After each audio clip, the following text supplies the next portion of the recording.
कैसे हैं आप सब लोग। आशा करते हैं आप सब लोग अच्छे होंगे। आज हम फिर से आपके लिए लेकर आए हैं एक और नई हॉरर कहानी। तो कहानी के अंत तक बने रहें। और अगर आप इस चैनल पर नए हैं तो चैनल को सब्सक्राइब जरूर करें। और आपको अगर कहानी अच्छी लगे तो वीडियो को लाइक और शेयर भी जरूर करें। तो चलिए दोस्तों, आगे बढ़ते हैं आज की कहानी की तरफ। हमारी आज की कहानी विजय की है। वो जबलपुर के एक गांव में रहता था।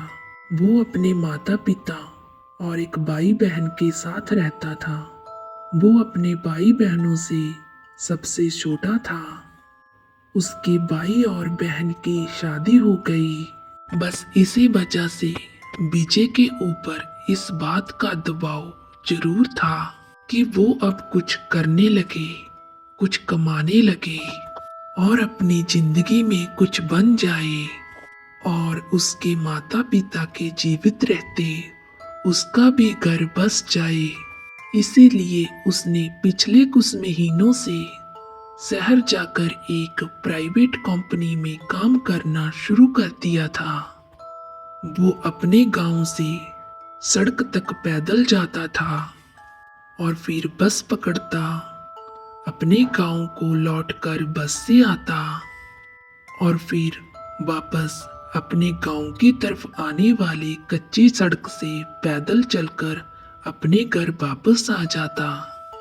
लेकिन आज लौटते समय रास्ते में अचानक से बस खराब हो गई।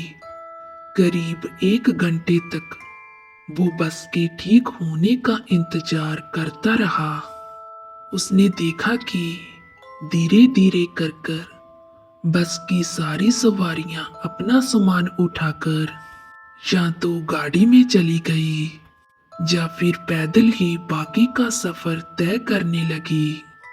बस जहां पर रुकी थी वहां से उसके घर का रास्ता तकरीबन 4-5 किलोमीटर था।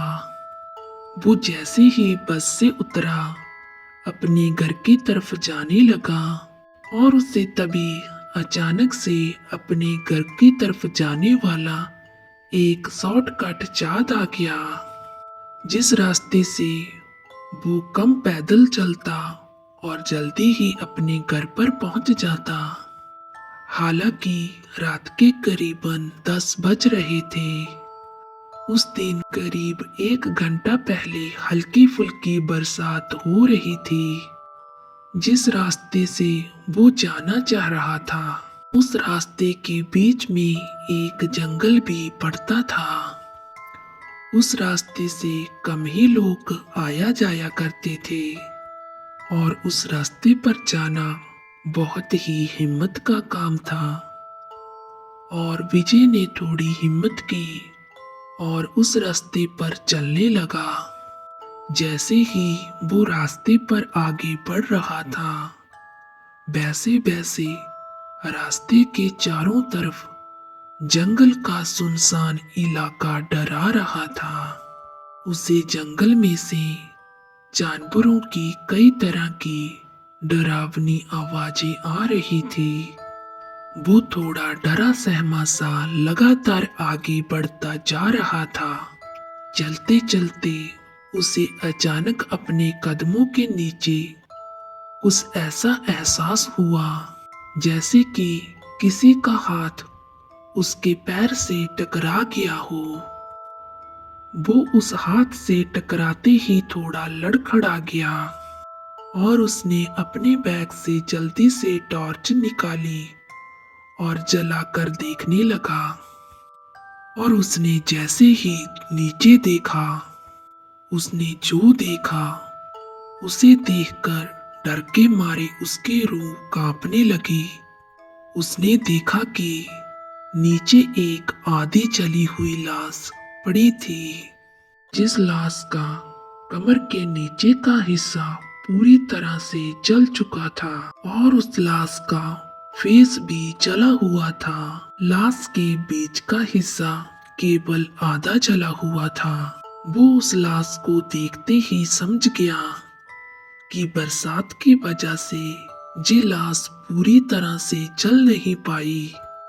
और फिर अचानक से उसके दिमाग में एक सवाल आया कि ये लाश जहां पर आई कैसे, क्योंकि ये तो जंगल है जहां आसपास कोई शमशान घाट नहीं है और ना ही जहां पर कभी कोई मुर्दा जलाने आता है। आसपास किसी के होने की शक में उसने चारों तरफ अपनी टॉर्च से देखने की कोशिश की, मगर उसे दूर दूर तक कोई भी दिखाई नहीं दे रहा था। अब वो खौफ और डर से भर चुका था और किसी भी तरह जल्दी से बस अपने घर पहुंचना चाहता था। और वो जल्दी जल्दी अपने घर की ओर भागने लगा और थोड़ी ही देर बाद वो अपने घर पर पहुंच गया। घर पहुंचते ही उसने सोचा कि रास्ते में जो आधी जली हुई लाश उसे दिखाई दी थी वो घर पर किसी को उसके बारे में बता दे। पता नहीं फिर वो क्यों ये सोचकर चुप रह गया कि मेरे ऐसा कहने पर सारे लोग टेंशन लेंगे। उसके घर वालों ने उससे पूछा था कि तुम इतना लेट क्यों हो गए, तो उसने कहा कि बस खराब हो गई थी। लेकिन उसने अपने घर वालों को ये नहीं बताया कि वो आज जंगल के रास्ते से घर आया है। और फिर खाना खाकर विजय सो गया और रात को 2 बजे के करीब उसे प्यास लगी और वो पानी पीने के लिए उठा। उस दिन तेज बारिश और तूफान चल रहा था। अचानक से तेज तूफान से उसके कमरे की खिड़की खुल गई और वो खिड़की लगाने के लिए आगे गया। और जब वो खिड़की बंद कर रहा था और तभी अचानक उसकी नजर खिड़की के बाहर गली में पड़ी। उसे ऐसा लगा कि जैसे वो अध जली लाश खिड़की के सामने वाली गली में खड़ी है। डर के मारे विजय की रूह कांप गई। विजय बहुत डर गया। फिर उसे लगा कि शायद उसका ये वहम होगा और उसने खिड़की बंद कर दी। और फिर थोड़ी ही देर बाद उसने फिर से अपनी हल्की सी खिड़की खोलकर देखा कि जो उसने खिड़की के बाहर देखा था वो सच था या फिर उसका वहम। लेकिन खिड़की खोलते ही अब जो उसने नजारा देखा, बस उसके बाद तो विजय को फिर नींद नहीं आई। उसे वो अधजली लाश सुनसान गली में वापस जाते हुए दिखाई दे रही थी। उसने सोचा कि घर में सबको बता दूं, लेकिन ये सोचकर घर वालों को बता नहीं पाया कि उसकी बात पर कोई भी यकीन नहीं करेगा। दूसरे दिन उसकी हिम्मत काम पर जाने को नहीं कर रही थी और उसने छुट्टी ले ली और अपना ध्यान बटाने के लिए अपने घर वालों से बातें करने लगा। अब दोपहर का समय हो चुका था। विजय के माता पिता किसी रिश्तेदार के घर चले गए थे। उसकी भाभी सो चुकी थी। उसके बड़े भैया काम पर चले गए थे और विजय अपने कमरे में टीवी पर मूवी देख रहा था। मूवी देखते देखते अचानक से उसे भूख लगी, तो वो किचन में कुछ खाने के लिए लेने चला गया और खाना लेकर वापस अपने टीवी के पास आकर बैठ गया। और जैसे ही उसकी नजर टीवी के स्क्रीन पर पड़ी, वो देखते ही उसकी चीख निकल गई। टीवी में अपने आप चैनल चेंज हो चुका था। अब टीवी में पिक्चर नहीं चल रही थी। उसे टीवी में जंगल वाली वही लाश अपने घर के इर्द गिर्द चक्कर लगाती हुई दिखाई दे रही थी। जोर जोर से चीखते हुए वो जल्दी से अपने घर से बाहर निकल गया और उसने अपने घर के बाहर जाकर देखा कि उसके घर के चारों तरफ कोई नहीं था। उसकी आवाज सुनकर अब उसकी भाभी भी जाग चुकी थी। उसकी भाभी ने पूछा, क्या हुआ भैया? और तभी पीछे ने कहा, भाभी मैं मूवी देख रहा था।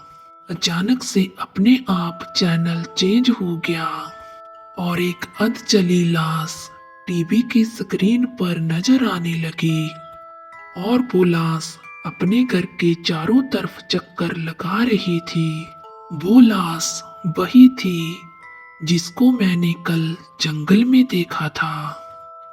विजय की ये बात सुनते ही भाभी ने टीवी पर नजर डाली तो टीवी पर ऐसा कुछ भी नहीं था और टीवी पर वही पिक्चर चल रही थी।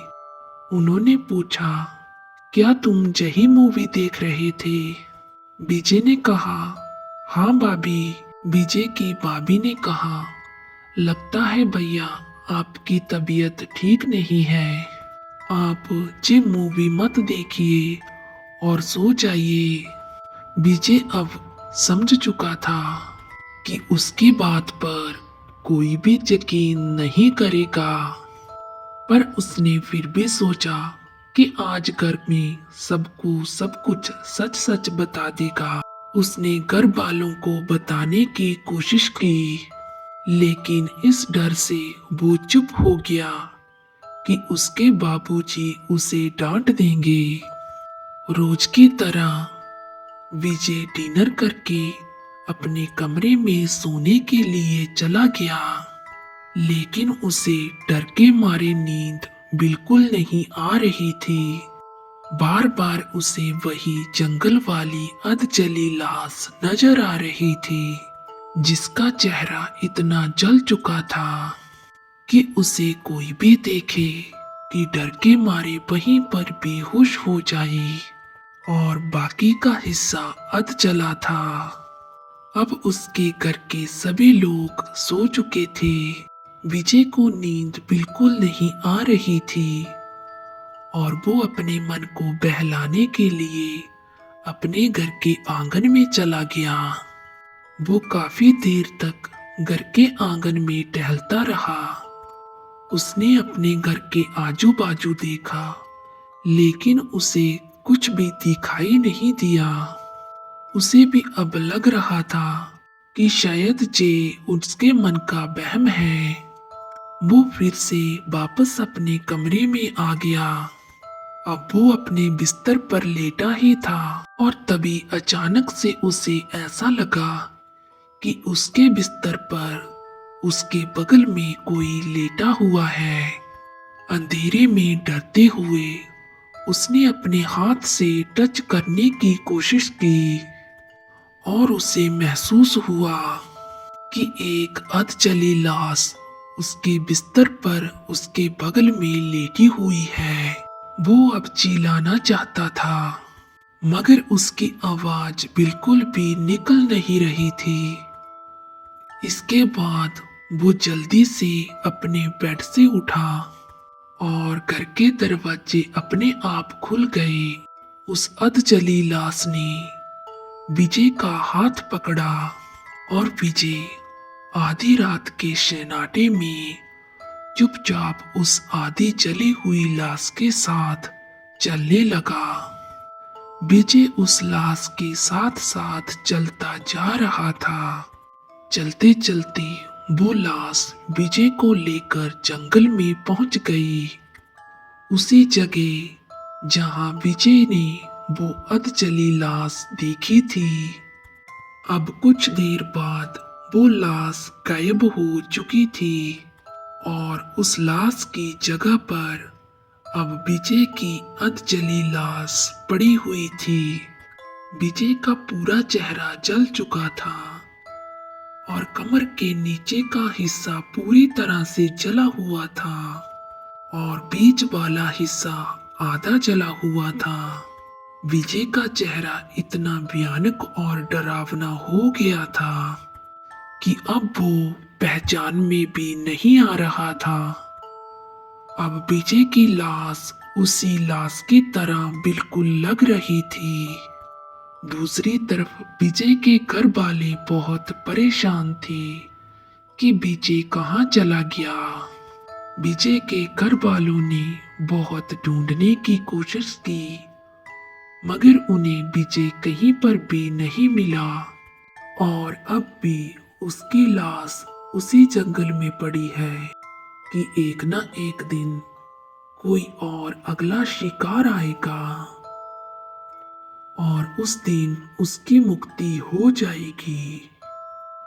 तो दोस्तों, आज की कहानी में बस इतना ही। अगर आपको आज की कहानी अच्छी लगी तो प्लीज चैनल को सब्सक्राइब एंड वीडियो को लाइक जरूर कीजिए। और आप हमें कहां से सुन रहे हैं ये कमेंट में जरूर बताइए। तो चलिए दोस्तों, मिलते हैं एक और नई कहानी के साथ।